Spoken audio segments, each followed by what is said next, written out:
Asnjë, zoti Staka, po. Faleminderit zonja kryetare, të nderuar të Këshillit të Lartë të Prokurisë, të nderuar përfaqësues të partnerëve tonë ndërkombëtar dhe të medias. Mirë se erdhe zoti Xholi si kandidat. Ne jemi njohur në fakt në platformën tuaj. Dhe po kaloj direkt në ato pyetje që kam menuar, janë pyetje krejt të shkurta. Nëse mund të është janë pyetje matematikore, por po e filloj nga pyetja që ju në fjalën tuaj të fundit thotë që ka nevojë që prokuria posaçme të shtojë numrin e prokurorëve. Unë tek kisha llogarit si pyetje të fundit. Por para arsit tuaj, pra dy, se ju jeni kandidat për të zënë vendin e tretë të zgjedhjes si drejtues i prokurisë posaçme, përpara jush kanë qenë zoti Dumani dhe zoti Kraja. Dhe unë kam pas rastin që të bisedoj me të dy, po edhe kështu publikisht në KLP, po edhe në ambientet e SPAK-ut. Tani, ju dhat menimin tuaj, paktën 50%, por a jeni më shumë që të shtohet numri i prokurorëve, apo duhet bënë një ndryshim ligjor tek neni 75A i Kodit Procedurës Penale që ka të bëjë me jurisdiksionin pa kompetencat e prokurisë posaçme. Fillimisht kur u krijua prokuria posaçme në vitin 2019, ka pas një vit e gjys, u bën sa ndryshime lidhur me kompetencën, sepse kishte ca vepra penale që ose duhej shtuar dami që sillte, korrupsioni, dhe u bën ca përmirësime. Por është më e drejtë, si në bindjen tuaj, prokuria posaçme është prokuri elit, nuk është prokuri e zakonshme. Dhe aty presupozohet që do hetohen njerëz për korrupsion të nivelit të lartë, shumë të lartë. Detyrë të cilën ndajmë sot në bindjen time prokuria, por në bindjen e opinionit publik dhe partnerëve e ka realizuar. Por nëse ne do shtojmë duke shtuar prokuror 25, 30, a do mbetet kjo prokuri elit? Apo duhet në hyrje në legislacion dhe pikërisht tek neni 75 i Kodit Procedurës Penale? Kisha dashur një përgjigje koncize dhe saktë, në cilën anë peshoni ju? Faleminderit për pyetjen, zoti Staka. Unë e dhash mendimin tim dhe jo pa qëllim e dhash. Çështjet në prokurinë e posaçme, sidomos çështjet kundër krimit organizuar, zgjasin me muaj dhe me vite. Dhe jo pa qëllim kërkova që këto prokurorë të cilët kanë me 10 dosje, apo me qindra fashikuj që menaxhohen, do duhet që të ndiqen po prej tyre. Dhe e kemi shprehur dhe ne idenë që duhet patjetër ndryshime të kompetencës lëndore, sidomos për sa i përket korrupsionit dhe vlerave të ulta.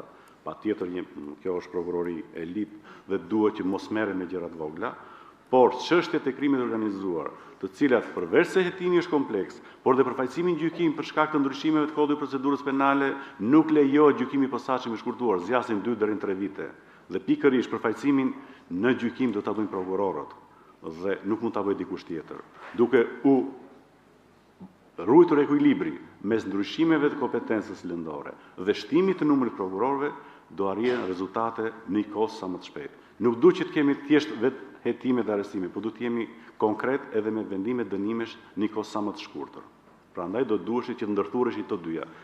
E kemi shprehur qëndrimin ton në mbledhjen e përgjithshme prokurorëve që duhen ndryshime sa i përket kompetencës lëndore, por unë i qëndroj bindshëm idesë që duhet shtohet dhe numri prokurorëve, jo sot.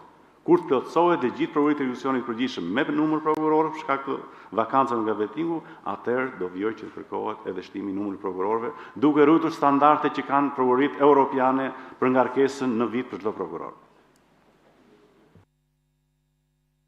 Faleminderit. Kam një pyetje.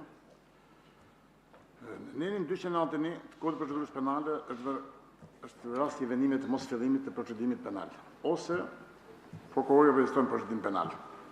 Në paragrafin e parë thuhet që prokurori kur regjistron një kallëzim penal, pra merr një numër kallëzimit në prokurori, ka 15 ditë afat për ta regjistruar ose për të marrë vendimin e mosfillimit. A ka shumë raste prokuria posaçme që nuk zbatohet kjo praktikë?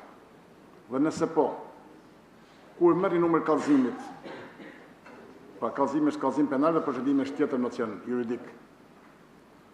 Dhe në fund, pas verifikimet që kryen prokurori i prokurisë posaçme bashkë me hetuesat e BK-s ose oficerët e policisë gjyqësore, Ky vendim i mos vendim nëse merret, ju komunikohet partëve në proces, si ati që ka bërë kallëzimin dhe si ati që ka dalë emrin?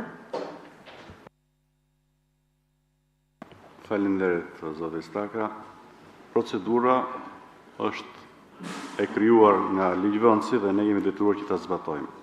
Në dijenin time janë 0 rastet kur prokurori nuk e marrin vendimin brenda 15 ditëve në atë prokurori, sepse jemi detyruar që zbatojmë ligjin. Nëse se zbatojmë në ligjin, kush do të zbaton?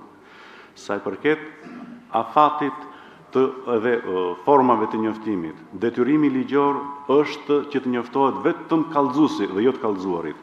Dhe unë kur se kam bërë dhe se kam për ta bërë asnjëherë të njoftohet kallëzuarit, sepse janë me qindra të kallëzuar, kam pas një rast që kallëzon të gjithë gjyqtarët, prokurorët, antar KLP, gjithë qeverinë është e pamundur. Detyrimi ligjor, unë respektoj procedurën. Procedura thotë, duhet të njoftosh kallëzuesin. Kallëzuesi njoftohet, të kallëzuarit kur? Dhe s'ka, pse të njoftohet i kallëzuari. Faleminderit, zoti Staka. Dikush tjetër nga antarët?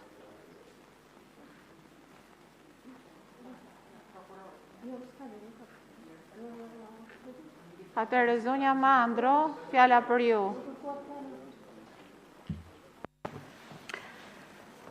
Shumë faleminderit zoti Xholi.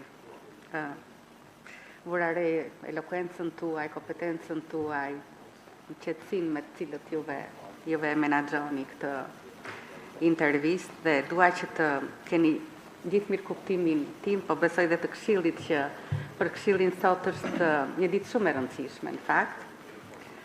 Por nga ana tjetër më vjen mirë që ne ndodhemi përpara 4 kandidatëve që sikurse ju e thash, ndajnë vlera të njëjta, të përafërta me njëri tjetrin, kanë të njëjtin qëllim, kanë të njëjtin mision.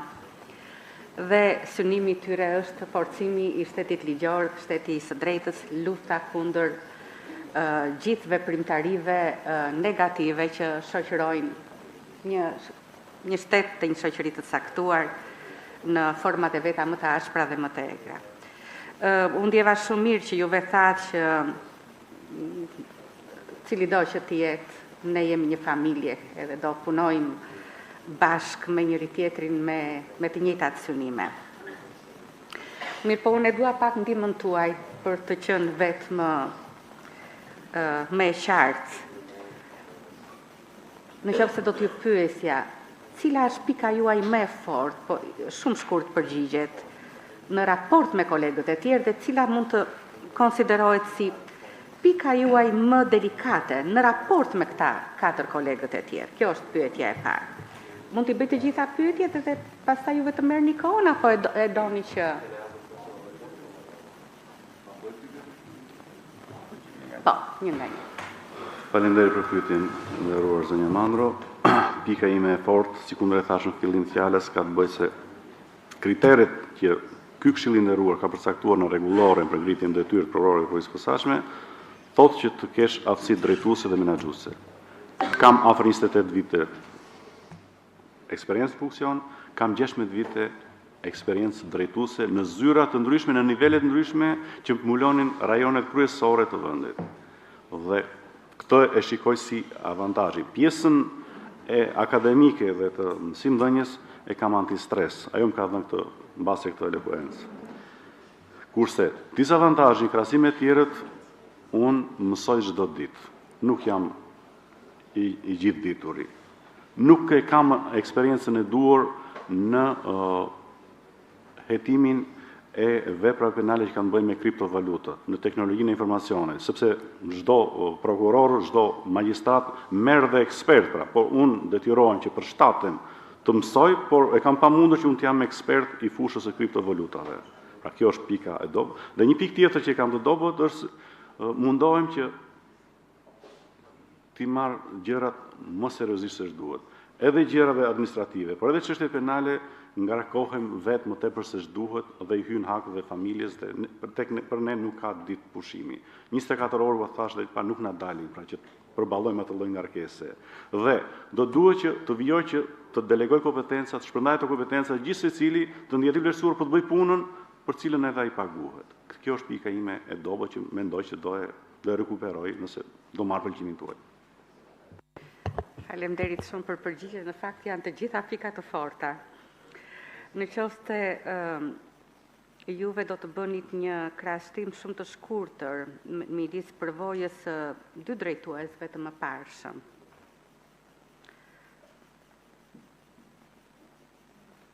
Cili prej tyre ju ka impresionuar më shumë dhe prej të cilit keni marrë apo dëshironi që në përvojën e të cilit të mbështeteni? Unë e vlerësoj punën e të dy drejtuesve pararendës, dhe zotit Kraja dhe zotit Dumani. Secili prej tyre ka aftësi të veçanta që si ka tjetri. Zoti Kraja ka pasur eksperiencën më të gjatë në funksion, por u gjen në një periudhë të krijimit të institucionit dhe kishte vështirësi deri në plotësimin e stafit, ndërsa zoti Dumani vijoi në periudhë tjetër që kishte stafin e plotësuar, stafi konsoliduar, ndihmat përkatëse, bashkëpunimi me partnerë ndërkombëtarë që ka qenë kohë reale, dhe secili prej tyre unë patjetër që do kërkoj që të marr nga të dy këto drejtues, pra ato cilësi të mira të cilat i kanë pasur dhe dua që t'i përshoj dhe më tutje. Faleminderit. Në qoftë se unë do të votoja sot për ju dhe nesër do të vija në zyrën tuaj për një çështjen time personale, si do të kujdesen ju për të mos sënuar pavarësinë dhe presionin? Po unë mund të kem një pozitë më të lartë se kjo e sotmja. Unë e vlerësoj pozitën që keni, por para ligjit e kushtetutës keni asnjë lloj pozicioni dhe do respektoni si gjithë tjerë. Do respektoj si femër, do sa i bismi në i kafëm në gjë, po zgjidhja do jetë ligjore. Do me thënë fare. S'ka, sepse shumicëve u pëlqen kafeja në SPAK, dhe me vërtet e bëjmë të mirë kafe në SPAK, por patjetër me këto do ju respektoj. Unë në fakt nuk e pi kafen fare. Aq më mirë. Desha të di pak, si e shikoni juve perspektivën e bashkëpunimit me BKH-n, si